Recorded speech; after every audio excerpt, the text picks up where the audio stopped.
Tonight, a community honors the life of Lieutenant Colonel Brandon Shah. He was the instructor killed in the March 12th terror attack at Old Dominion University. A public viewing in Portsmouth drew a steady stream of people paying their respects as many now look ahead to tomorrow's memorial on Old Dominion's campus. Patrick Gray joins us in studio right now. And Patrick, you heard from some Old Dominion students ahead of tomorrow's service. Yeah, Madison, today was filled with quiet moments of reflection as people from across the area came together to remember Lieutenant Colonel Brandon Shah.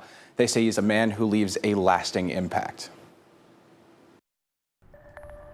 A constant flow of mourners in and out of presidential funeral services in Portsmouth, coming to honor Lieutenant Colonel Brandon Shah, the Army ROTC instructor that was killed in the March 12th attack at Old Dominion University. And nearly 10 days later, the emotions around his death are still raw. Loved ones wiping tears off their faces and embracing before walking away. Many chose to grieve privately, but off camera, several people told us about Shah's impact, describing him as driven and kind with the ability to light up a room. And while today was about remembering his life, tomorrow that remembrance moves to the place where he served, as Old Dominion will host a celebration of life service tomorrow afternoon. Students say showing up for the memorial matters. Even though I personally did not have him as a professor, and I know some students, they may not have had him either, he's still a person at the end of the day. He's someone who impacted a lot of lives on this campus. For others, it's about healing as a community. And it's important for us when these things happen to unite, whether or not it affects us personally or not. Student Olivia Hathaway applauds Old Dominion for hosting the service. I think it shows the respect that they have for him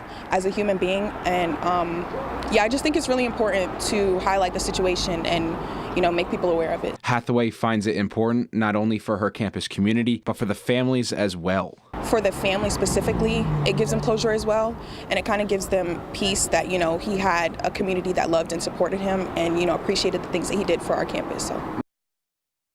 Now, tonight's public viewing ended at 7 p.m., but the celebration of life ceremony will be held tomorrow afternoon from 1 to 2:30 at the Chartway Arena. Patrick Gray, 13 News Now. All right, thank you, Patrick. The Army and ODU are also planning a 21-gun salute for Shah. That will be on Thursday, April 2nd.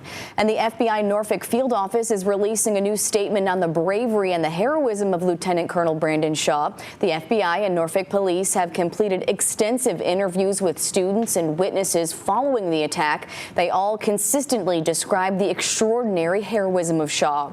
First-hand accounts tell how Shah courageously confronted the shooter to protect his cadets. They say these interviews are a testament to the selflessness he demonstrated by putting himself directly between the threat and his students.